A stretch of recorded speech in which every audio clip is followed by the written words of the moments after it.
Fala, desbravadores do AB, aqui é o professor Almir Fernandes, esse é o Mapa do Direito. Hoje, segunda parte do vídeo de como você vai fazer para ser reprovado na segunda fase do AB. Vem comigo que eu vou te explicar isso aqui.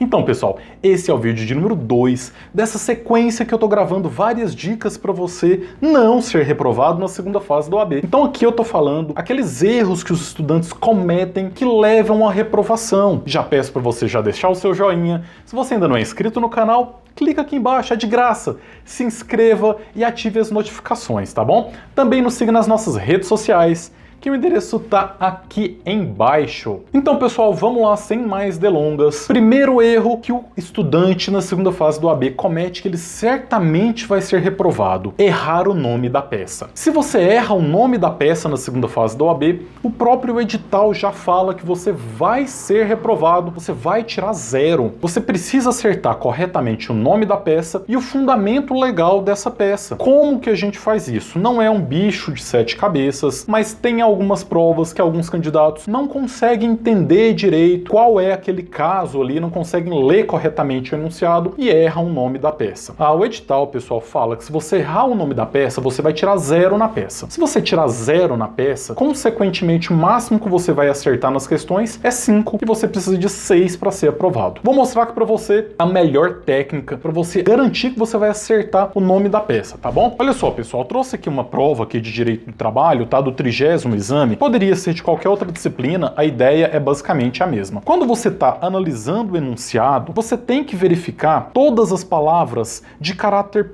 processual. Então, por exemplo, se você vê uma palavra aqui falando que foi protocolada uma petição inicial, você circula essa palavra. Se falou que foi apresentada contestação, circula essa palavra. Se falou que teve sentença, circula essa palavra. Aí o que você vai fazer? No seu rascunho, você vai fazer um fluxograma processual incluindo essas palavras que você acabou de circular, de forma bem simples. Então, por exemplo, se fosse na área trabalhista, você faria mais ou menos o seguinte. O processo do trabalho, ele começa com o protocolo de uma reclamação trabalhista, depois ele tem contestação, depois da contestação vai ter a impugnação, depois disso vai ter o quê? Sentença. Da sentença vai caber recurso.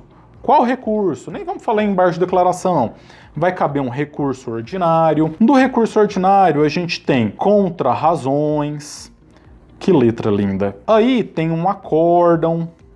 Do acórdão aqui, que foi proferido pelo TRT, isso aqui vai lá para o TST com recurso de revista.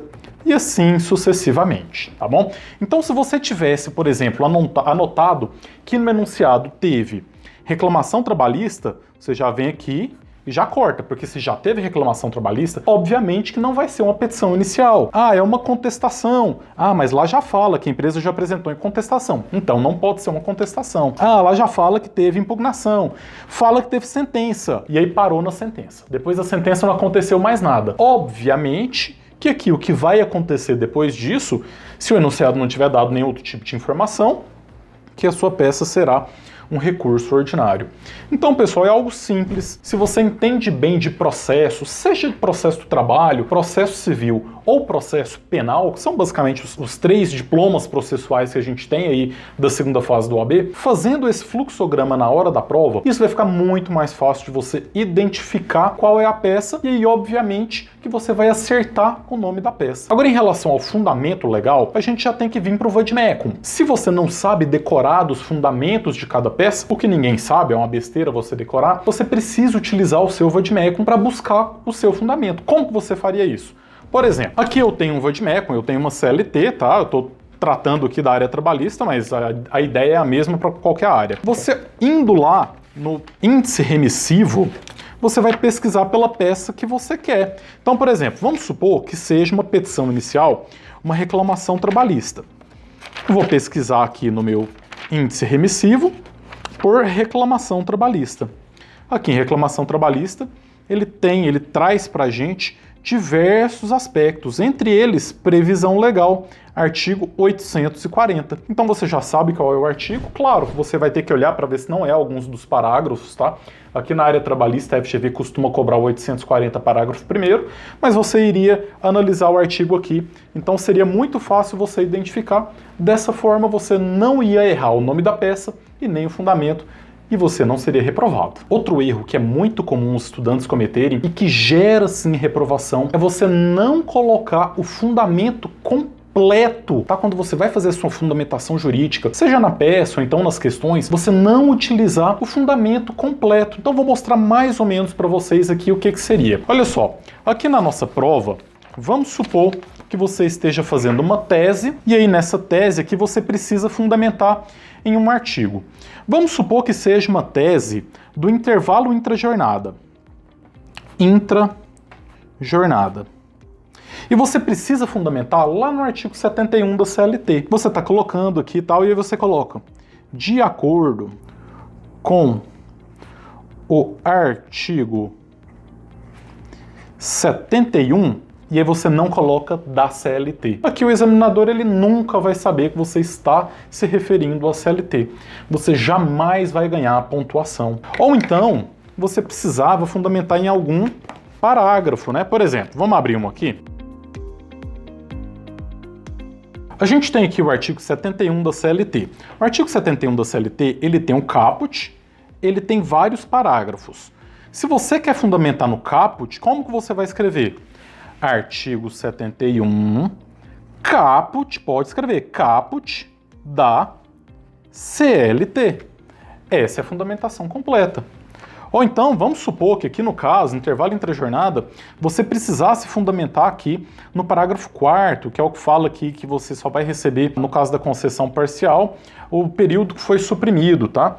Se você quer referir ao parágrafo 4º e você coloca somente assim, ó, artigo 71 da CLT, você não vai ganhar a pontuação. Para você poder ganhar a pontuação, você tem que colocar o fundamento completo.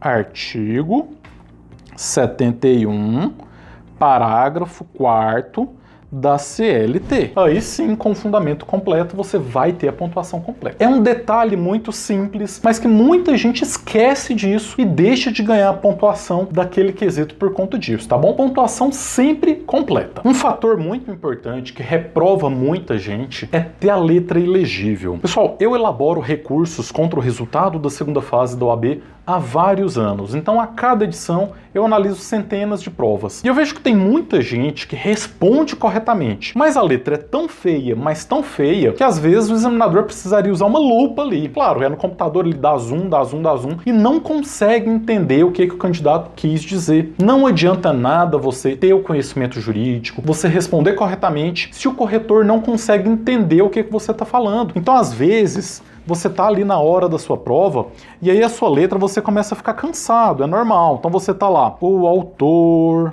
e aí você começa a escrever de uma forma que ninguém entende mais nada. Se o corretor não entender o que você está falando, você pode ter certeza que você vai perder aquela pontuação por um detalhe besta. É claro que você não precisa ter uma letra maravilhosa, não precisa ser uma letra linda. Pode ser letra de forma? Pode. Pode ser letra cursiva? Pode. Desde que a sua letra seja legível. É isso que importa, que a sua letra seja legível. O próximo ponto que eu quero falar com vocês, pessoal, é o controle do tempo durante a prova. Olha só, você tem 5 horas de prova para estar fazendo uma peça prática profissional em que você vai ter que escrever 5 linhas e vale 5 pontos. Só que você também tem 4 questões com letra A e B cada, às vezes até letra C. Cada questão vale 1,25. Para você ser aprovado, você precisa tirar pelo menos 6. Tem muita gente que gasta 4 horas fazendo a prova e aí só vai sobrar 1 hora para você fazer as 4 questões. Impossível! Não vai conseguir aprovação desse jeito. O que a gente tem percebido com os meus alunos e vem funcionado é 3 horas para a prova, 2 horas para as questões. Isso geralmente é suficiente. O que eu fiz, funcionou.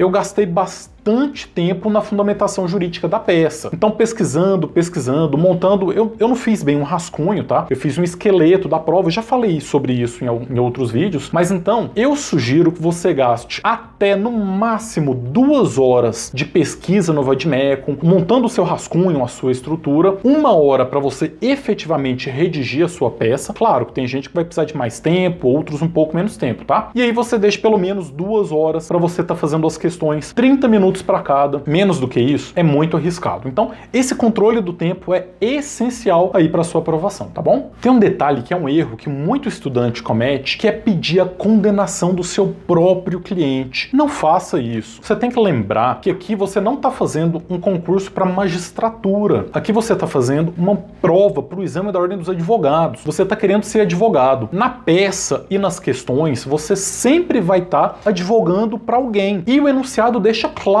Vou mostrar aqui para vocês. Olha só. Aqui, pessoal, tem uma prova aqui de direito do trabalho, mas poderia ser de qualquer outra disciplina. Em todas vai ter isso. Sempre aqui no final, ele vai falar quem que você está advogando. Olha aqui, nesse caso. Tito procurou você como advogado. Ou seja, você é advogado do Tito. Então você tem que defender os interesses do Tito. Você não vai pedir a condenação dele, você vai pedir a condenação do réu, aqui no caso ele é o autor. Quando a gente vai para as questões, a situação também é a mesma. Olha aqui, nesse caso aqui fala, você como contratado da empresa, ou seja, nesse caso você é advogado da empresa. Então você não vai pedir a condenação da empresa, você vai pedir a absolvição da empresa, você vai pedir a improcedência dos pedidos. Esse aqui, pessoal, é um detalhe que muita gente se esquece. Você precisa saber para quem você está advogando e aí a sua tese vai ser com base nos melhores interesses para o seu cliente naquele caso concreto, mesmo que você, no seu íntimo, tenha um entendimento diferente. Isso acontece muito em direito penal. Vamos supor que caia um caso absurdo de estupro de vulnerável, por exemplo, numa prova de segunda fase de direito penal, e você tem que atuar como advogado ali do réu. Você não vai pedir a condenação dele, você vai pedir o que melhor represente os interesses dele naquele caso concreto. Então, nesse momento que você está respondendo a prova, esqueça o seu entendimento íntimo, vá naquilo que defende melhor o seu cliente, ok? E aí, pessoal, gostou dessas dicas? Deixa aqui embaixo o seu comentário e não acabou não, viu? Ainda tem mais. E vem comigo traçar o mapa da sua aprovação na OAB.